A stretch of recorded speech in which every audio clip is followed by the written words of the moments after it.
وما ادراک ما لیلۃ القدر، تم نے کیا جانا لیلۃ القدر کیا ہے؟ اچھا، یہ قرآن کا بڑا خوبصورت اسلوب ہے، it's a beautiful style of Quran. جب قرآن کو کوئی چیز انفسائز کرنی ہے، ہماری اٹریکشن چاہیے، ہمیں بتانا ہے کہ دیر از سم تھنگ اسپیشل، تو قرآن خود ہی ہم سے سوال کر رہا ہے وما ادراک ما لیلۃ القدر، تم نے کیا جانا لیلۃ القدر کیا ہے؟ ہمیں تو قرآن نے بتایا ہی نہیں ہے نا، ہم تو پڑھ رہے ہیں، لیکن ہماری اٹریکشن لی جا رہی ہے. آپ دیکھیں سورہ قاریہ میں القارعۃ مل قارعہ وما ادراک مل قارعہ، قرآن وہاں بھی ڈیفائن کر رہا ہے قیامت کو. تو اب ہم سے سوال کیا جا رہا ہے کہ تم نے کیا جانا قیامت کیا ہے، قارعہ کیا ہے، پھر فوراً اس کے بعد قرآن اس کو ڈیفائن کرتا ہے کہ وہ دن کیسا ہوگا. یہاں بھی قرآن نے یہ اسلوب اختیار کیا، اللہ کا کلام کہہ رہا ہے وما ادراک ما لیلۃ القدر، تم نے کیا جانا لیلۃ القدر کیا ہے.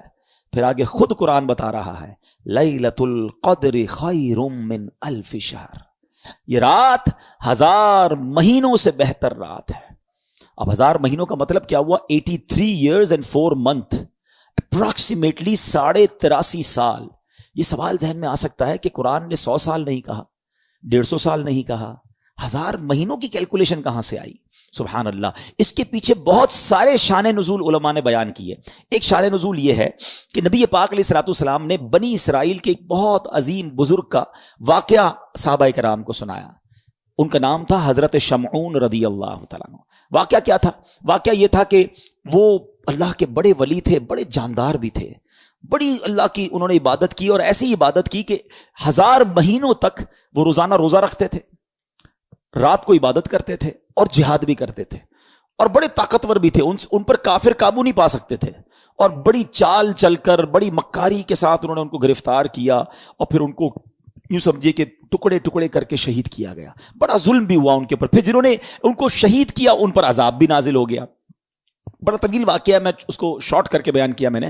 اچھا، اب جب یہ واقعہ نبی پاک علیہ الصلوۃ والسلام نے صحابہ کو سنایا نا، تو صحابہ کرام علیہم رضوان جو تھے ان کا مائنڈ سیٹ کمال کا تھا. ایسے کمال کے صحابہ ہیں سبحان اللہ.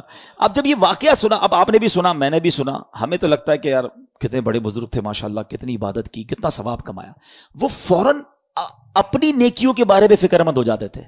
کہتے حضور یہ پہلی قوم والے تو آگے بڑھ گئے، ہماری تو عمریں ہی چھوٹی ہیں. 1000 مہینے تک تو وہ روزے رکھتے رہے، 1000 مہینے تک تو رات عبادت کرتے رہے، جہاد کرتے رہے. 1000 مہینوں کا مطلب 83.5 سال اپروکس.